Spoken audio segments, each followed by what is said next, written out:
Senhor presidente, senador Mozarildo Cavalcante, que me convocou, e senador Cristóvão Buarque, que preside os nossos trabalhos, que há pouco ressaltou a importância de se assegurar a todos os professores brasileiros um piso mínimo que seja o mais adequado para estimular os professores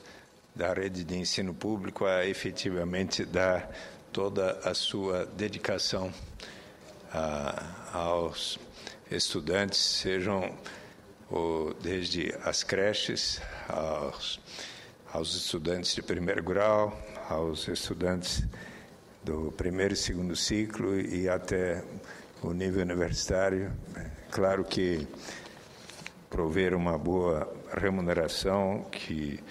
seja estimulante para os professores constitui uma das formas de assegurar a boa qualidade de ensino. Eu quero hoje fazer, senhor presidente Cristóvão Buarque, um primeiro balanço do 14º Congresso Internacional da Basic Income Earth Network, que tive a oportunidade de participar, assistir e, inclusive, proferir 2 palestras nos seminários ali organizados pelos co-chairs Carl Weiderkist e Ingrid van Niekerk, com a presença, inclusive, de alguns dos fundadores da BIAN, fundada em 1986, o professor Philippe Van Parijs, o professor Klaus Hoff, o professor Guy Stenning, e com a presença de nada menos do que 450 pessoas de 29 países, dos mais diversos continentes. O professor Philippe Van Parijs, na sua fala final, emocionado, relatou que quando, em 1986, ele havia convidado cerca de 25 pessoas, cientistas sociais, economistas, e ele como filósofo e também como outros filósofos, que tinham interesse em estudos sobre as transferências de renda que existiam na Europa e também para propugnar que se instituísse uma renda básica incondicional. E então aqueles 25, 30 intelectuais que se reuniram então na Universidade Católica de Louvain resolveram fundar a BIAN. Eles estavam jantando quando um deles disse BIAN, a palavra francesa, e o outro logo disse, está aí uma ótima sigla, The Basic Income European Network. E a partir daí foram organizando os congressos internacionais, primeiro nos mais diversos países da Europa, e eu em 1994 participei do 5º Congresso Internacional da BIAN, realizado em Londres. Depois o seguinte, a cada 2 anos, o seguinte foi em Viena, eu também fui participar. O seguinte foi em 1998, em Amsterdã. Eu já estava inscrito e encaminhei uma palestra, um paper, mas como se deu praticamente às vésperas das eleições de 98, eu pedi ao meu amigo Ovídio Carlos de Brito que ali me representasse e dissesse que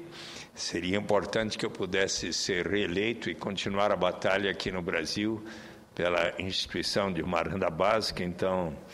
ali não fui a Amsterdã, mas depois eu fui em Berlim no ano 2000, em Genebra no ano 2000, em 2002 em Berlim, depois em Barcelona no ano 2004. Foi então que eu sugeri, como há pessoas aqui de todos os continentes, quem sabe vocês pudessem modificar BIAM para Basic Income Earth Network, e isso foi aceito por consenso. Daí houve, em 2006, o Congresso Internacional de Cape Town, na cidade do Cabo, na África do Sul, o primeiro realizado fora da Europa, e que foi aberto pela emocionante palavra do bispo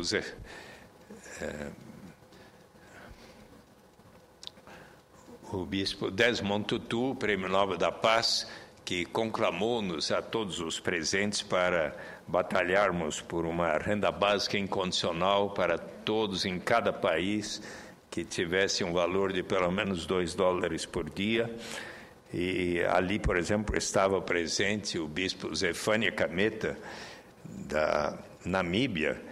e ele ficou muito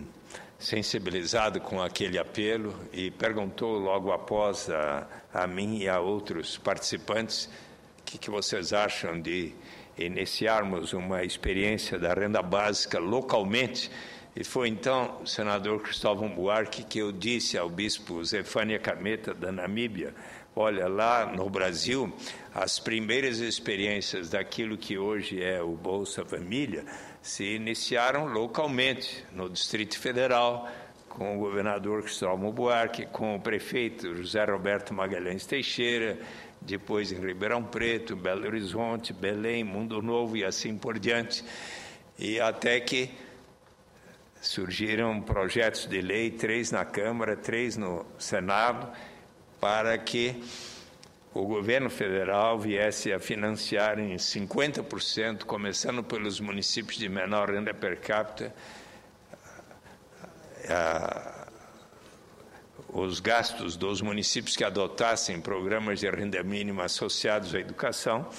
E assim, em 97 aconteceu. Eu já em agosto de 96 levei o professor Felipe Vampares e relatei isso na minha palestra ao então presidente Fernando Henrique Cardoso para dialogar com ele próprio e com o ministro Paulo Renato de Souza e sua equipe. E foi então que o professor Felipe Vampares transmitiu ao presidente Fernando Henrique Cardoso: olha, o nosso objetivo, que consideramos o mais adequado, é um dia chegarmos à renda básica incondicional para todos os habitantes, mas iniciar um programa de renda mínima para as famílias carentes, para que efetivamente levem as suas crianças para a escola, ao invés de estarem a trabalhar precocemente, desde os 7, 8, 9, 10 anos de idade. É algo importante, significará um investimento em capital humano, e esta palavra, acredito, fez com que o presidente Fernando Henrique Cardoso desse o sinal verde para a aprovação daquela Lei 9.533, a qual foram apensados os 5 outros projetos, ao do deputado Nelson Marquesan, já falecido, do Rio Grande do Sul, e ele era do PSTB, mas havia projetos do Chico Vigilante, do Pedro Wilson, ambos do PT, aqui na Câmara de José Roberto Arruda, do PSDB, na época também de Renan Calheiros, do PMDB, de Ney Suassuna, do PMDB, todos foram apensados naquela proposta. E em 2001, antes mesmo que se completasse os 5 anos, porque a proposta da Lei 9.533 era o financiamento em 50% dos seus gastos dos programas, iniciando-se pelos municípios de menor renda per capita no primeiro ano, no segundo, quarto, quinto, até que no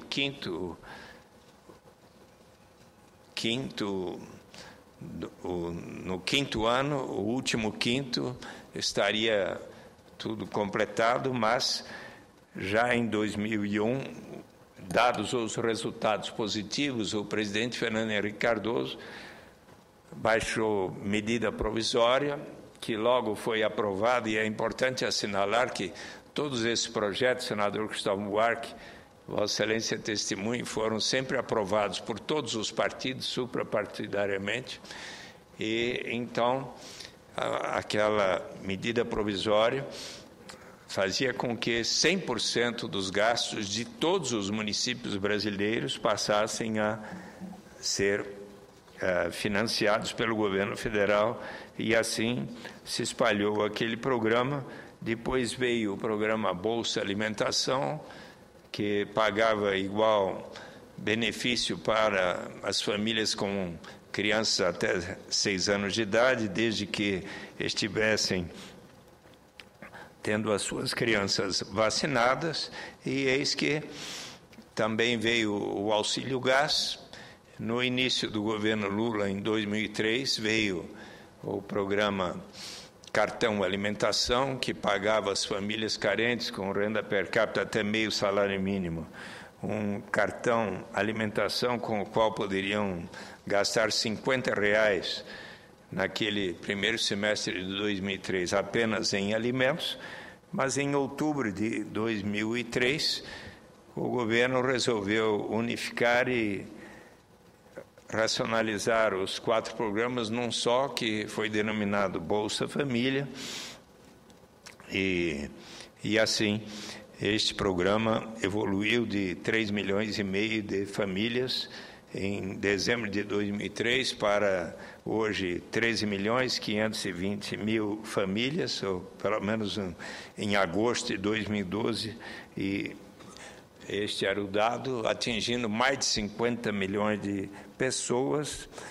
que corresponde a mais de 1/4 dos 194 milhões de brasileiros hoje. E então, eu quero dizer que a ministra Tereza Campelo havia sido convidada pela organização da BIM para fazer a chamada Keynote Lecture, era uma das palestras principais na noite de abertura, 14 de setembro, a última sexta-feira, e eis que, como por razões de cuidados médicos, o seu médico recomendou que ela não fizesse uma longa viagem. Ela está em recuperação de doença, mas felizmente está bem, mas então ela achou melhor designar, e foi aceito que o secretário nacional da Renda de Cidadania, Luiz Henrique Assis de Paiva, fizesse esta palestra de abertura. E quero aqui registrar que o secretário da Renda de Cidadania, Luiz Henrique de Paiva, fez ali uma palestra com um pormenorizado relatório do programa Bolsa Família, de como tem resultado em avanços significativos no que diz respeito à diminuição da pobreza absoluta, assim como da desigualdade no Brasil. Eu próprio mencionei na minha palestra que o coeficiente Gini de desigualdade, que no Brasil havia atingido durante os anos 80 e 90 indicadores, coeficiente Gini superiores a 0,60, 0,63, o que nos deixou dentre os 3 países mais desiguais do mundo. Pois bem, se nós tínhamos em 2002 um coeficiente Gini da ordem de 0,594 em 2001, 0,587 em 2002, 0,581 em 2003, 0,569 em 2004, 0,566 em 2005, 0,559 em 2006, 0,544 em 2008, 0,530 em 2009, 0,526 em 2010 e 0,519 em 2012. Portanto, todos os anos gradualmente conseguirmos diminuir o nosso coeficiente de desigualdade, só que ainda assim o Brasil, com esse coeficiente de desigualdade, é o 15º mais desigual dentre os diversos países do mundo. E então eu avalio que é muito importante que nós continuemos com os programas que possam diminuir a desigualdade e erradicar a pobreza absoluta. E eu quero aqui solicitar que seja transcrito na íntegra a palestra do Luiz Henrique de Assis de Paiva, o secretário que fez uma defesa de como o Bolsa Família vem realizando ações cada vez mais efetivas. Ele também descreveu o esforço do programa Busca Ativa da presidenta Dilma Rousseff, procurou responder a alguns dos argumentos daqueles que formulam, às vezes, críticas ao programa Bolsa Família, no que diz respeito aos custos administrativos, às dificuldades de efetivamente achar a todos, e ressaltou que os custos administrativos são de 5% a 12%,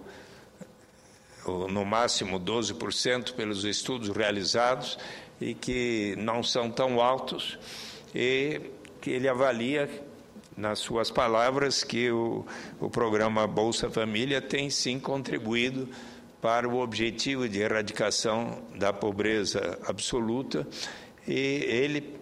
pelo que pude entender de suas palavras, ainda não está tão persuadido quanto eu de que deveremos avançar em direção à renda básica de cidadania, que felizmente é objeto de lei e, aliás,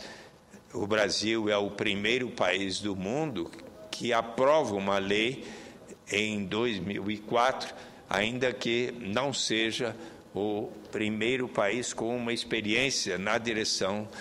de uma renda básica de cidadania, porque ela existe há 30 anos num dos estados dos Estados Unidos, o Alasca.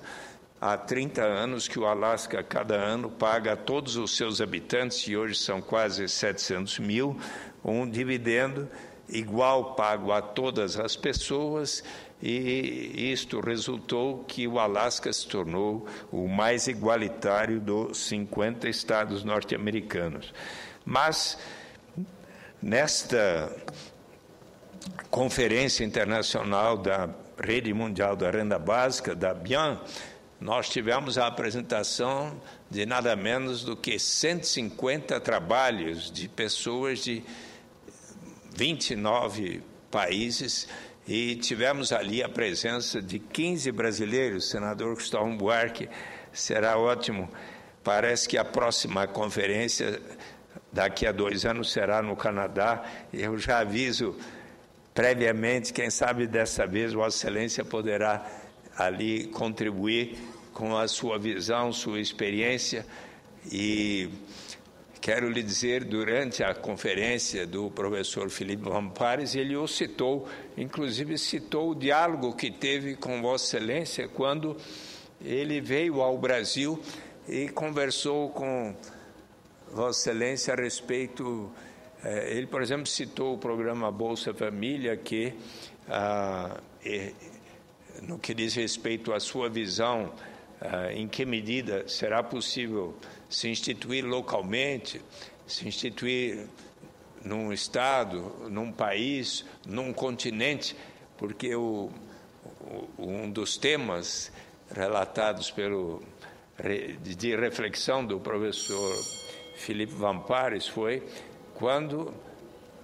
será que vamos poder chegar a instituir uma renda básica incondicional em toda a União Europeia? E ele é um entusiasta desta proposta. E claro que quando se institui localmente, é preciso ter alguma restrição. E citou o caso do Distrito Federal, que instituiu na época, os que moravam aqui até 2 anos ou mais, que tinham, há 5 anos ou mais, que tinham direito, e na própria lei brasileira também, da renda básica de cidadania, está escrito que terão direito, quando for plenamente instituído, todos os moradores do Brasil, e inclusive os estrangeiros aqui há 5 anos ou mais. Mas ele citou até o diálogo com Vossa Excelência e essa restrição que havia como exemplo de quando adotado localmente. Mas eu quero também aqui, presidente Cristóvão Buarque, elogiar as exposições feitas por a Bruna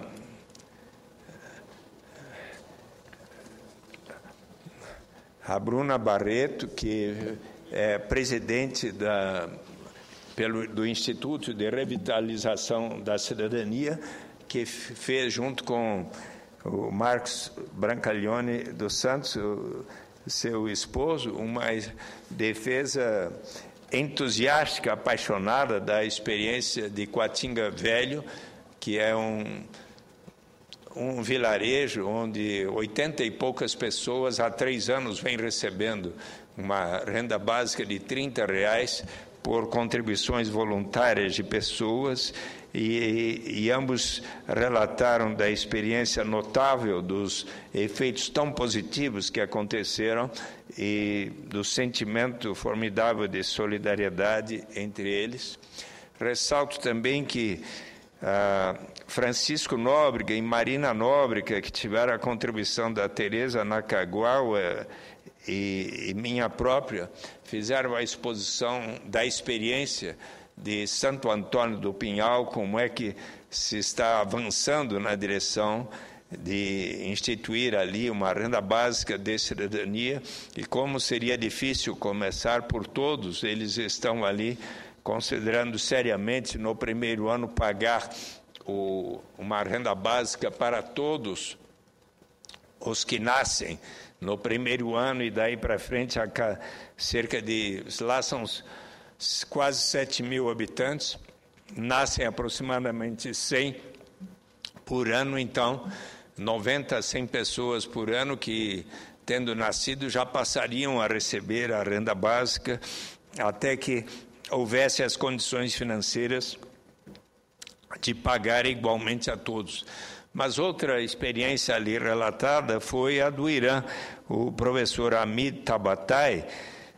disse do caminho para a renda básica no Irã, porque em dezembro de 2010 o Irã se tornou o primeiro país do mundo a estabelecer nacionalmente um esquema de renda básica, porque aproximadamente 75 milhões, os seus todos habitantes, estão agora recebendo $40 por mês, aproximadamente, todo mês. Interessante que esse esquema não surgiu de um desenho para a renda básica, mas o resultado, como que um coproduto de um esforço de reforma de um sistema de subsídios aos combustíveis, especialmente resultantes do petróleo. A renda básica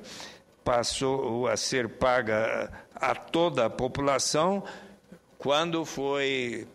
instituído o fim dos subsídios pagos ao consumo de combustíveis, que eram em torno de $100 bilhões por ano. Então, eles usaram estes recursos para fazer um pagamento universal a toda a população. São 75 milhões, e esta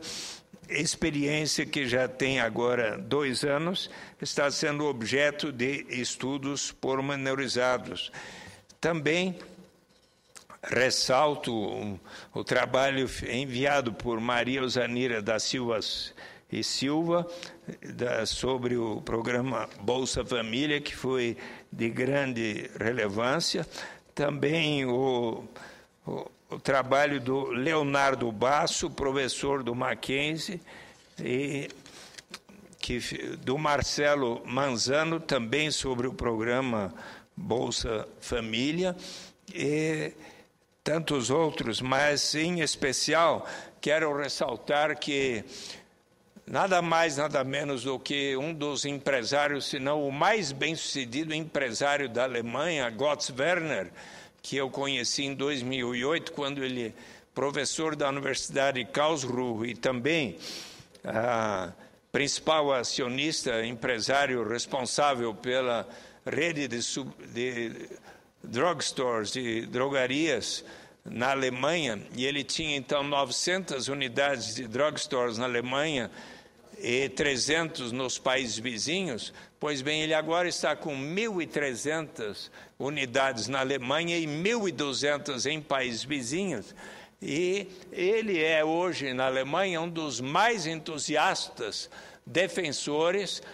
de se pagar uma renda básica a todos os habitantes. Presidente, seria importante dar as boas-vindas aos estudantes de qual... Pode falar mais alto? CIE. São aprendizes do CIE. Pode falar para dar as boas-vindas antes que eles saiam? As boas-vindas a vocês. Estava esperando que avançasse um pouco o discurso do senador Suplicy, mas é um grande prazer ter vocês aqui. Parabéns a vocês.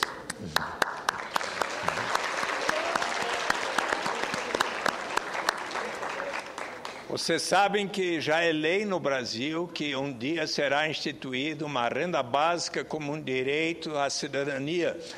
Toda pessoa, não importa a sua origem, raça, sexo, idade, condição civil ou socioeconômica, passarão a ter o direito de receber uma renda, modesta que seja, suficiente para atender às necessidades vitais de cada um, como um direito à cidadania. A ninguém será negado. Isto já é lei. E quero informar, presidente Cristóvão Buarque, que eu fiz a sugestão ao encerrar os trabalhos que na próxima Conferência Internacional da Rede Mundial da Renda Básica, que quase que certamente se realizará no Canadá, na capital Ottawa, que possa a BIAN convidar a presidenta Dilma Rousseff, isso será lá por volta de setembro, outubro de 2014, para então expor ali a Conferência Internacional da BIAN, e quem sabe com a presença do senador Cristóvão Buarque, como é que o Brasil está avançando para instituir de fato para toda a população, inclusive para todos vocês e todos nas suas famílias, uma renda que, na medida do possível, será suficiente para atender às necessidades vitais de cada um. Sabe qual é a maior vantagem disso? Se uma pessoa que vocês às vezes conhecem, às vezes não tem outra alternativa para a sua sobrevivência, senão, e dos seus, na sua casa, as suas crianças, às vezes, senão de vender o seu corpo, ou para o rapaz como personagens dos Racionais MCs, do Homem na Estrada, da Vida Louca e todo, que às vezes não tem outra alternativa senão de se tornar o aviãozinho da quadrilha de narcotraficantes. O dia que tiver a renda básica, esta pessoa vai poder dizer, não, agora eu não vou aceitar essa única alternativa que eventualmente seja obrigado a fazer, agora eu posso esperar, quem sabe fazer um curso numa das instituições onde o professor Cristóvão Buarque ensina, até que eu possa encontrar um trabalho mais de acordo com a minha vocação. É nesse sentido que a renda básica de cidadania, quando instituída, elevará o grau de liberdade de todos os brasileiros e brasileiras. Se vocês quiserem conhecer melhor, eu vou lhes dar uma cartilha para descer aqui e vir até o meu gabinete logo que terminar a sessão, que com o maior prazer eu vou recebê-los e falar mais para vocês a respeito. Então...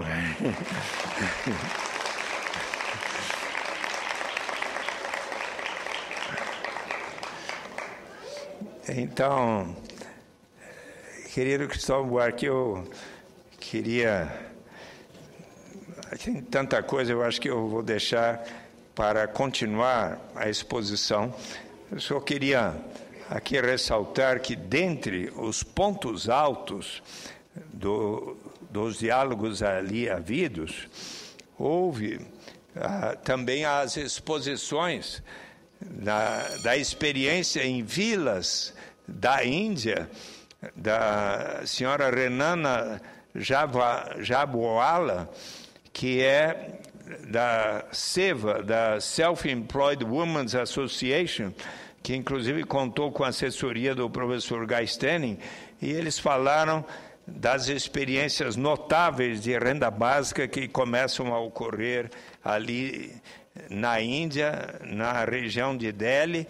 Também gostaria de ressaltar um diálogo tão notável que a conferência do filósofo e economista Simon Bisbaum, que foi objeto do diálogo com Philippe Van Parijs, Klaus Hoff e a professora Carol Patman, que teve um efeito notável. O Philippe Van Parijs, a maior autoridade, ao final disso, ressaltou da importância das qualidades da renda básica, inclusive como esse professor Simon Bisbaum, ele é um especialista no que diz respeito às teorias de justiça, aos princípios de justiça de John Rawls como filósofo. Ele foi ele chegou à conclusão, como Philippe Van Parijs, e com argumentos ainda mais fortes, de que a renda básica de cidadania igual para todos, incondicional, vai significar a efetiva realização, aplicação dos princípios de justiça de John Rawls. Então, eu voltarei a este tema nos próximos dias, dada a riqueza tão grande de ensinamentos que foi proporcionada a mim e a todos os que participaram deste importante 14º Congresso Internacional da BIAN. Toda pessoa no Brasil ou no mundo que deseje acessar os trabalhos da BIAN poderá fazê-lo, basta acessar a página, a homepage, o sítio eletrônico da BIAN, que é www.bianbasicincome.com, e ali vai conseguir obter todas as informações. Qualquer pessoa que deseje conhecer melhor pode contatar e escrever para o meu e-mail eduardo.suplicy@senador.gov.br, e também acessar a minha homepage. Senhor presidente, agradeço muito a atenção. Permita falar de mais uma observação que ali foi feita pelo secretário da Renda de Cidadania, senador Cristóvão Buarque. O Luiz Henrique da Silva de Paiva, ele fez observações que ele ainda não está convencido, pelo jeito, de caminharmos tão rapidamente para a renda básica de cidadania, ainda que haja lei. Agora, ele estava preocupado com eventuais novas condicionalidades que estavam sendo propostas, e ponderou a mim e falou ali, aliás, está no texto da palestra dele, que havia aqui uma iniciativa para recomendar que se exigisse dos pais que acompanhassem, tivessem reuniões na escola, e se isso não fosse feito, que se cortasse o Bolsa Família. Ele acha que é muito recomendável que possa haver a presença dos pais na escola, mas daí a fazer disto um condicionante para o Bolsa Família, ele ponderou. Podemos dialogar mais sobre isso, senador Cristóvão Buarque, porque é de Vossa Excelência a iniciativa. Quem sabe se possa estar estimulando, sim, a presença dos pais na escola, mas sem tornar isso uma condicionalidade a mais que significará digamos, uma complexidade administrativa maior para administrar o Bolsa Família. Então, num tom de construção com Vossa Excelência, nós temos dialogado muito sobre isso. Eu ressalto que isso ele falou, e, aliás, no próprio diálogo outro dia, quando eu fui conversar com a ministra Tereza Campelo e com o Luiz Henrique, já que a ministra não poderia ir, e foi o Luiz Henrique. Aliás, ressalto que o nome Secretário Nacional Renda de Cidadania decorre de, em 2003, ter sido sancionadas as duas leis. Em 8 de janeiro de 2004, a Lei 10.835, da Renda Básica de Cidadania. Em 9 de janeiro de 2004, dia seguinte, sancionado também pelo presidente Lula, ambas, a Lei 10.836, que define o Bolsa Família, resultante do Bolsa Escola, Bolsa Alimentação, Auxílio Gás e tal. E como estava já definido que um dia vai haver a renda de cidadania, é que ficou o cargo secretário nacional da renda de cidadania para aquele que, embaixo da ministra do Desenvolvimento Social, administra o Bolsa Família hoje e um dia a renda básica de cidadania quando ela for instituída. E,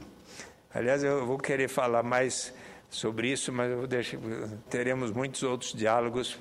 porque quero aqui transmitir, inclusive, a Vossa Excelência, os ensinamentos que ali foram colocados de uma maneira brilhante por Philippe Vampares, Klausoff, e esse novo filósofo que eu conheci, Simon Biesbaum e tantos outros, nesta conferência. Mas teremos oportunidade. Eu agradeço muito a tolerância de Vossa Excelência, senador Cristóvão Buarque, de ter me dado esse tempo a mais, mas Vossa Excelência sabe que eu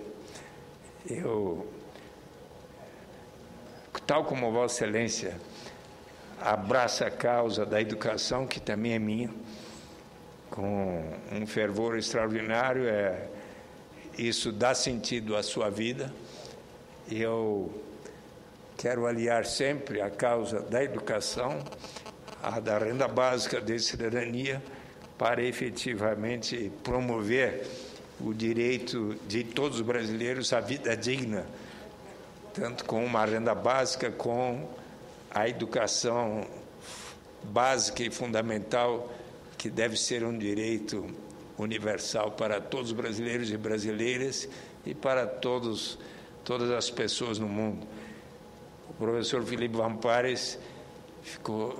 a certa altura, disse de que um dia a União Europeia e, obviamente, os Estados Unidos e o Canadá terão que estar contribuindo com transferência de renda para que, em países que ele conhece muito bem, o Congo, para citar um exemplo, não haja tamanho grau de pobreza quanto hoje ainda existe lá, e isso está ao alcance da humanidade. Pessoas como Josué de Castro, que aqui nos disse tantas vezes que erradicar a pobreza e a fome estava ao alcance de nós, seres humanos, e nós estamos caminhando nesta direção no Brasil, graças a pessoas que foram precursores dessa batalha: Josué de Castro, Celso Furtado, Milton Santos, Caio Prado Júnior e Anísio Teixeira e Paulo Freire, então, que não estão mais conosco, mas a gente está prosseguindo na batalha de promover os seus ensinamentos. Então, eu me sinto feliz de ter em Vossa Excelência um companheiro e felicito porque Vossa Excelência está ali na liderança de todos que acessam o Congresso em Foco e estão hoje votando quais os melhores senadores. E eu sei que eu faço companhia para Vossa Excelência dentre os melhores senadores e até conclamo a todos que nos assistem, quem quiser pode ir lá votar. E recomendo que possam confirmar, se assim avaliarem, que estamos os dois dentre os melhores senadores da República. Basta acessar www.congressoemfoco.com e daí ter lá a informação e tem lá as classificações também, qual o que mais defende a democracia, qual o que mais defende a educação e assim por diante. Então, muito obrigado, senador Cristóvão Buarque, por ser um companheiro de ideais para melhorar o nosso querido Brasil.